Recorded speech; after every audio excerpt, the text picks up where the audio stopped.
بسم اللہ الرحمن الرحیم۔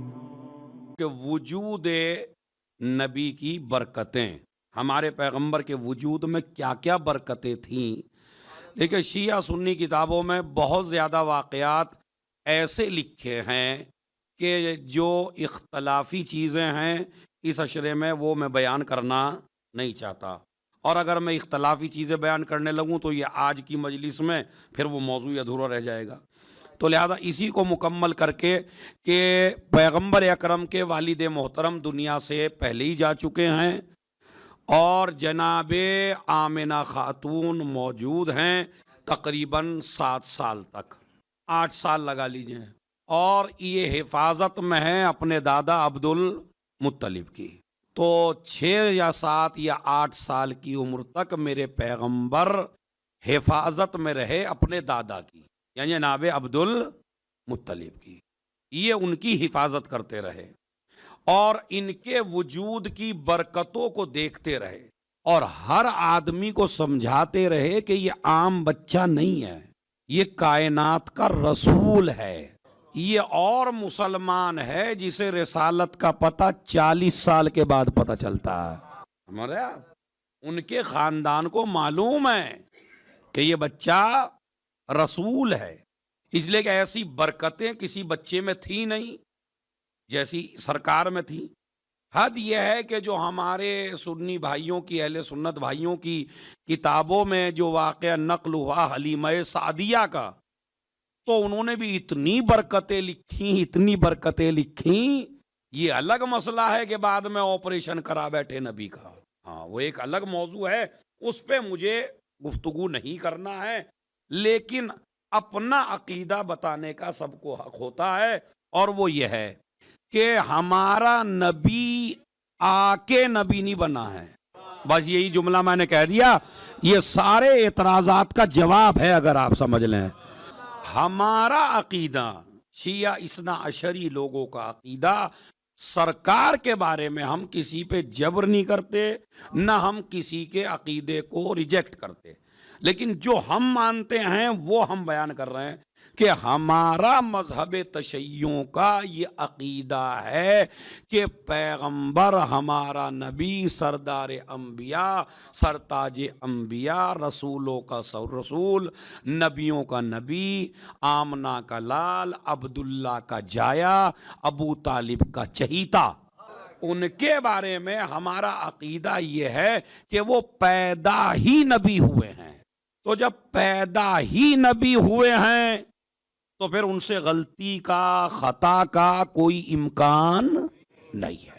یہ ہے کہ ہم تو 40 سال کے بعد نبی مانتے ہیں، اس سے پہلے عام آدمی مانتے ہیں، تو جو ایسا مانتے ہیں وہ کچھ بھی مانیں، لیکن ہماری مجبوری یہ ہے بھائی، ہم اس لیے کہتے ہیں کہ ہمارا نبی پاک و پاکیزہ ہے، اس لیے کہ ہم یہ کہتے ہیں کہ وہ پیدا ہو کے نبی نہیں بنا ہے، اور اس کے لیے ہمارے پاس دلیل ہے۔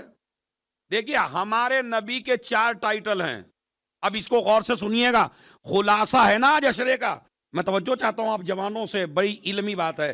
4 ٹائٹل ہیں، ایک ہے احمد، ایک ہے محمد، یہ بھی اگلے سال بحث ہوگی کہ محمد کس نے نام رکھا، احمد محمد، ایک ہے جسے کہیے حبیب، بشیر، نذیر، سراج منیر، طٰہٰ، یاسین، مزمل، مدثر۔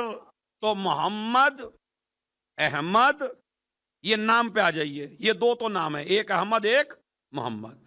اس کے بعد آ جائیے عبد، اس نبی کو عبد بھی کہا گیا ہے، اس نبی کو رسول بھی کہا گیا، یا ایھا الرسول بلغ، تو رسول بھی کہا گیا، اس نبی کو محمد بھی کہا گیا، اور اس نبی کو عبد بھی کہا گیا۔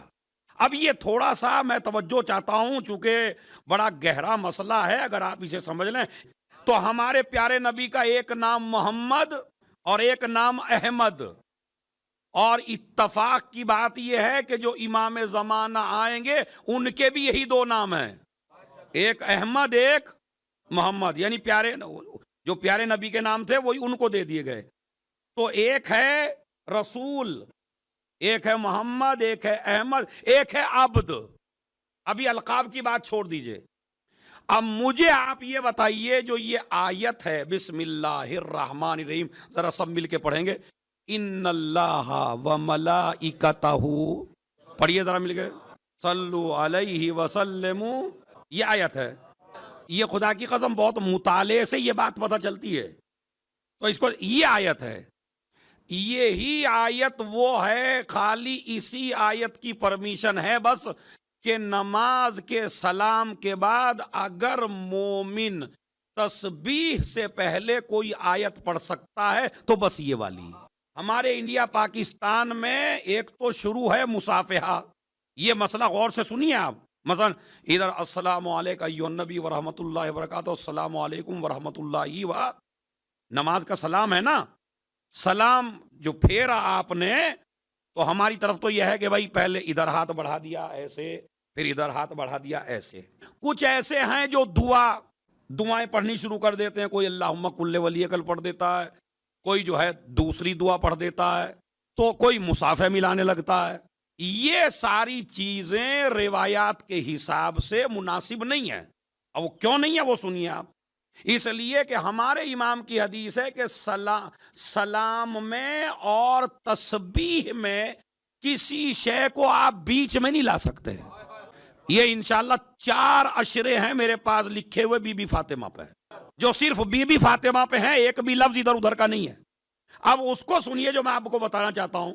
اسلام کیا کہتا ہے کہ تسبیح بالکل ملی ہوئی ہونی چاہیے نماز سے. یعنی آپ ادھر ادھر بھی مت دیکھیے، آپ کسی سے بات بھی مت کریے. حد یہ ہے کہ اگر آپ کو گھٹنوں میں کوئی پرابلم یا کوئی پریشانی نہیں ہے تو آپ پھیل کے بھی نہیں بیٹھ سکتے. یعنی جس حال میں تشہد اور سلام پڑھا اسی حال میں تسبیح پڑھیے. اس لیے کہ نماز کا پورا وزن ٹکا ہے اس تسبیح پر. یا ایسے سمجھ لیجئے، میں مثال دوں. عبد الرزاق مکرم نے مثال بڑی کمال کی دی ہے. میں سوچا تھا جب مجمع اور بڑھ جائے گا تو میں مثال دوں گا، لیکن یہ تو بھائی ان دنوں میں تو یہ مجمع بہت آ رہا ہے ماشاءاللہ. تو خیر سن لیجئے، لکھیے آپ.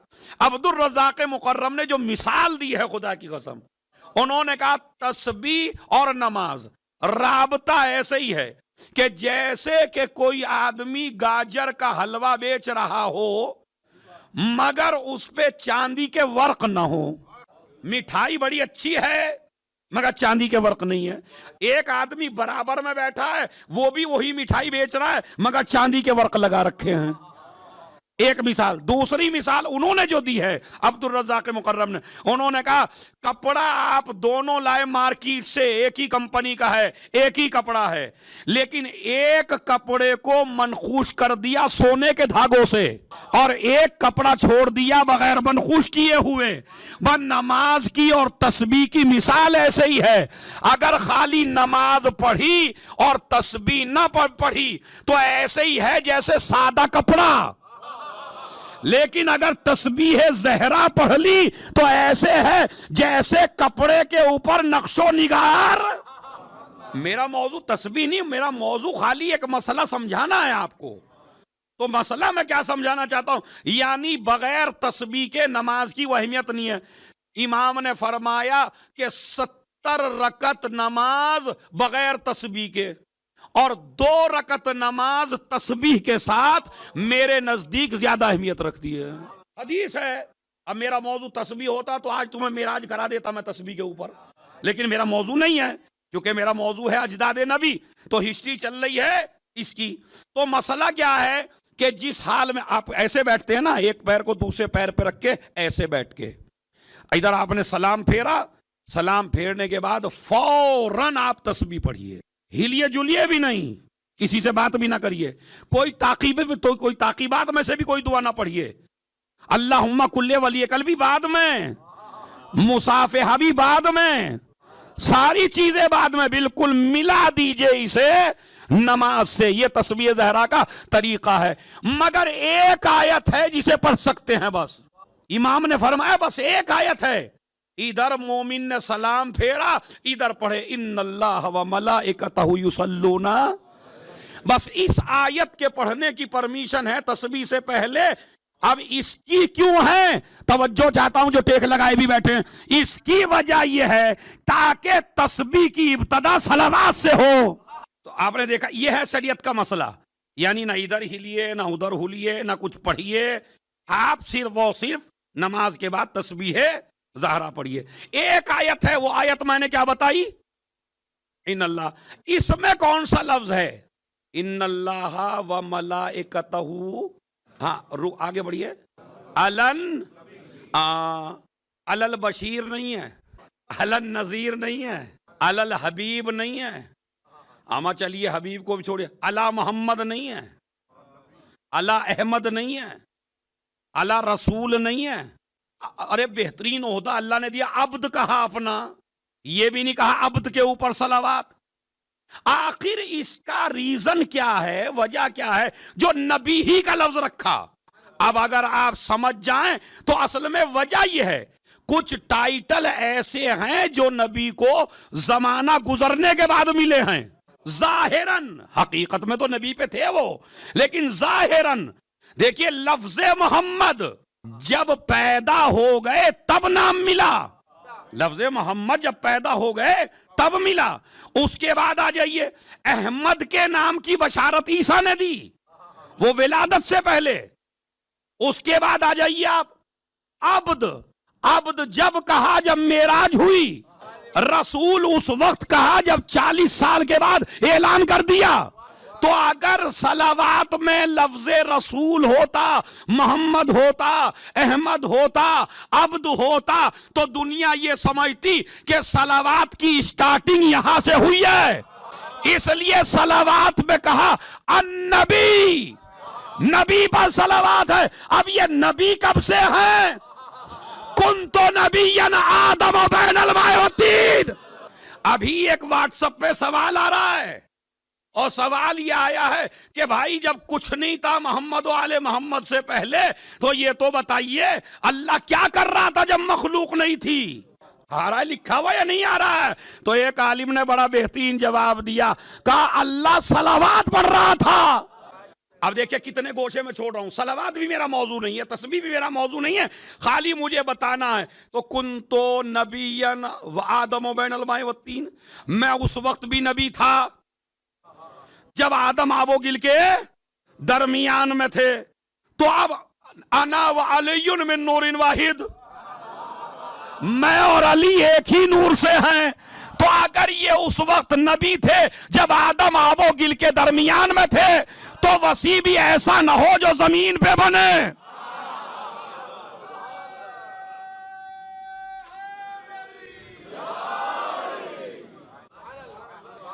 وسیع وہ ہو جو وہ کہے کہ میں بھی اس وقت وسیع تھا جب آدم آب و گل کے درمیان میں تھے. ہمارے آپ تو ہمارے سرکار پیدا ہوئے تو اب 6-7 سال کے ہو گئے. ماں کا بھی انتقال ہو گیا ہے اور دادا کا بھی انتقال ہو گیا ہے. ماں بھی انتقال کر گئی, دادا بھی. اب روایت ہے, اب میں نے کہا آئندہ سال جو عشرہ آئے گا اس کا موضوع ہوگا جناب ابو طالب کی کفالت اور رسالت. تو اب دیکھیے جب 5-6-7 سال کے ہو گئے اور دادا دنیا سے جانے لگے, تو سب سے بڑی فکر کس کی ہے؟ اپنے پیارے نبی کی. وہ بیچارے لیٹے ہیں, دم نکلنے والا ہے. اپنے بیٹوں کو سب کو بلایا, اور بلانے کے بعد کہا کہ تم میں سے کون ہے جو اس کی حفاظت کرے؟ تو سب نے کہا کہ ہم بڑھنا چاہتے ہیں. سبھی بڑھے ایک طرف سے. اس وقت تک تو ابو لہب بھی ابو لہب نہ تھا. دیکھیے بھائی میں ایک مثال آپ کو دے دوں, یہ کنواروں کے لیے بڑی اچھا نکتہ ہے. جن کی شادیاں ہو گئی وہ اس مرحلے سے گزر چکے ہیں, کنوارے. دیکھیے ابو لہب نہیں ہوا تھا جب تک غلط جگہ شادی نہ ہوئی. میں نے پڑھ دی پوری تاریخ آپ کے لیے. اسی لیے کنواروں سے کہتا ہوں شادیاں دیکھ کے کیا کرو. امام نے فرمایا عورت کے اندر 3 چیزیں ہیں, مال, جمال, کمال. چھٹے امام کی حدیث ہے. کتنی چیزیں ہیں؟ مال, جمال, کمال. جوان سے کہتے ہیں مولا کہ نہ کسی کا مال دیکھ کے شادی کر، اس لیے کہ مال دیکھ کے شادی کرے گا تو جیسے ہی مال ختم ہوگا ویسے ہی بیوی سے محبت ختم ہوگی۔ نہ جمال دیکھ کے شادی کر، ہو سکتا ہے کوئی بیماری آ جائے تیری بیوی کا چہرہ خراب ہو جائے، اگر جمال سے محبت ہوگی تو بھی تلخیاں پیدا ہوں گی۔ اب بچی ایک چیز، وہ ہے کمال۔ کمال نہ بیماریوں میں ختم ہوتا نہ غربت میں ختم ہوتا، اس لیے کہا کمال دیکھ کے شادی کر، دولت دیکھ کے شادی نہ کر اور جمال دیکھ کے شادی نہ کر۔ پھر امام نے فرمایا اگر تو کمال دیکھ کے شادی کرے گا تو اللہ تجھے تینوں چیزیں دے گا۔